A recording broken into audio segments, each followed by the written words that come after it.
Ravens just took down the Eagles. Let's talk about 3 players that made a name for themselves.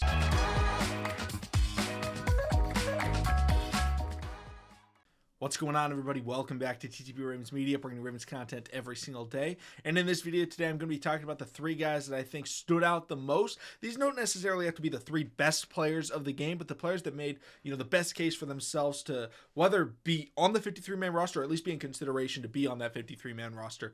There were a lot of players that played well. I'm not trying to single anybody as, if I don't bring up your guy, that doesn't mean they played poorly. There's other players that did play well. So let me know in the comment section down below your 3 players that made the biggest name for themselves in this first preseason game. But starting off, I'm going to go with the guy that everybody was rooting for to make the 53-man roster. We got to see him play. He looked fantastic. Mr. Keaton Mitchell, running back out of Eastern Carolina University, and he looked very good. The statistics, if you look at the statistics, he had 6 carries for 11 yards, and you'd be like, what looked good about him? He looked extremely quick. He looked like he knew what he was doing with the football. He was not hesitant. He knew which hole to hit, where to go. There were some plays where the offensive line was struggling, so he did get tackled in the backfield. But the biggest play of the night for the Ravens offensively was probably his rushing touchdown that called back due to a holding on the left guard. I can't remember who was playing left guard at that point, but ends up breaking off to the right, cuts in between 2 defenders, and then just hits the Jets and outruns everybody to the corner of the end zone. And that was something where, you're watching that, you're like, okay, we can use that. Because we don't have any of that type of speed on the Ravens backfield. J.K. doesn't have that. Gus Edwards doesn't have that. Justice Hill doesn't have that. Melvin Gordon doesn't have that. Keaton Mitchell showed exactly why he's in consideration. And he looked really good returning kicks. One of my bold predictions was that we'd see him return a kick. I didn't think we'd start the game with him returning kicks. He had a couple of really nice returns for the Ravens, got some good field position. He did have one return where he shouldn't have taken it out of the end zone, but you never know in preseason. A lot of times coaches just say take it out every time because they just want to see, how the players are blocking it and things of that nature. So maybe that wasn't his call. Maybe it was, and it was a bad decision on his part, but, he looked good returning kicks. He looked great running the football. His speed was there. His explosiveness was there, and that's exactly why the Ravens brought him in. And a lot of people are saying, hey, JK, you better get back to practice because maybe the Ravens don't need you.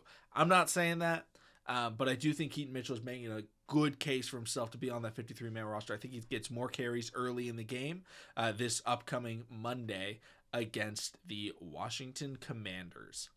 The next player that I want to talk about that had a really solid performance was somebody that, if you knew about him, you're lying. That type of player. Sean Rhyan. Sean Rhyan, who was not a dominant college player. I mean, he had his best season in college was just over 400 yards at Rutgers. He had 3 touchdowns. That was his career high in touchdowns. He had 6 or 7 total in his collegiate career over 5 years. This was somebody that, how did the Ravens find this guy? I have no idea, but he is a big body possession wide receiver. 6'1", 200 pounds, but his film in college, his highlights in college, it's really just jump balls in the end zone. It's possession balls. And couple things that stand out about him. One, he was the only receiver outside of Zay Flowers, when he was on the field that was consistently in the mix. We were seeing quarterbacks actually throw to him. I felt like I wasn't seeing anybody else. I barely saw Dante Demas. I barely saw Shamar Bridges. I barely saw Tariq Black. Obviously they were on the field, but they weren't getting targeted. They weren't getting these opportunities. And every time they throw the ball, I was like, who's this Sean Rhyan guy?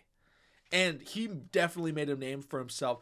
Again, I don't think he's making a name for himself to be that, wide receiver 6 on the team, but absolutely to be a practice squad player and absolutely to be in consideration if somebody does go down to get elevated to that 53-man roster, which is valuable for a wide receiver of his position where, he probably wasn't getting a lot of offers based on the limited statistical output that he had in college.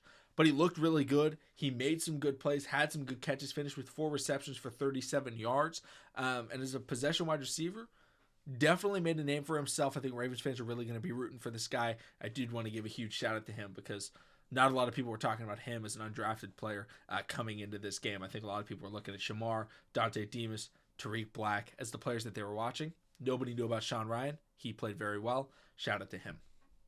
The final guy that I think is, well deserved of recognition comes on the defensive side of the ball. There were a few players I could have looked at on defense, But I wanted to go with Ardarius Washington, undrafted, out of TCU. Obviously not from this year, but he's been with the Ravens for the last couple of years. In this game, it looked like he really took a step up. He was all over the field. He was making tackles. He was making he got an interception. He basically won the Ravens the game with the interception in the end zone on the 2-point conversion. It was a great play. It wasn't to his man. He followed his man while I was watching that. Coverage was good. As soon as that ball was released, he broke off towards the football, jumps up, makes the catch as an undersized player. He looked really good playing the safety position, a little bit of slot corner as well. I ended up with 4 tackles and obviously the interception. The interception won't show up in the stat sheet, but it was a big time play for him to make. And, when you have a player like that in a position room where, we don't know exactly who's going to be on this roster in the secondary. We obviously know the big names, but himself and Daryl Worley at safety playing basically the entire game. Both of them were very well. I was basically deciding between those two guys. But Ardarius did make that big-time play to go out there and get that interception and really make a name for himself. It's like, hey, yeah, I'm not just going to be a practice squad guy this year. I think I'm going to get on the 53-man roster because he does play special teams. He does make plays. He does attack the football. And that's what he did in college. Remember, this guy was looked at as potentially a 4th-round pick in the NFL draft. The reason why he fell was he was undersized, but he's showing that he is not, deterred by that size. He's not held back by his size. He's still making plays. He's still attacking the football, whether it's somebody carrying it and he's tackling him or it's thrown up in the air and he's trying to make a play. Those are my 3 guys that I think really made a name for themselves. I'm going to try and keep doing this throughout the preseason, talking about those guys. But I'll make more videos on James Prochet, Tylan Wallace, and such, later in this week. Let me know if you have any questions or takes that you want me to go over. We can definitely talk about that on the podcast as well as just in upcoming videos. I have another video coming out later today talking about Justin Fields and the Chicago Bears expectations. I'm very high on Fields this year. Let me know in the comment section down below your guys that stood out this game, your disappointments from this game. But thank you all so much for watching. Subscribe for more Daily Ravens content, and I'll see all of you again next time.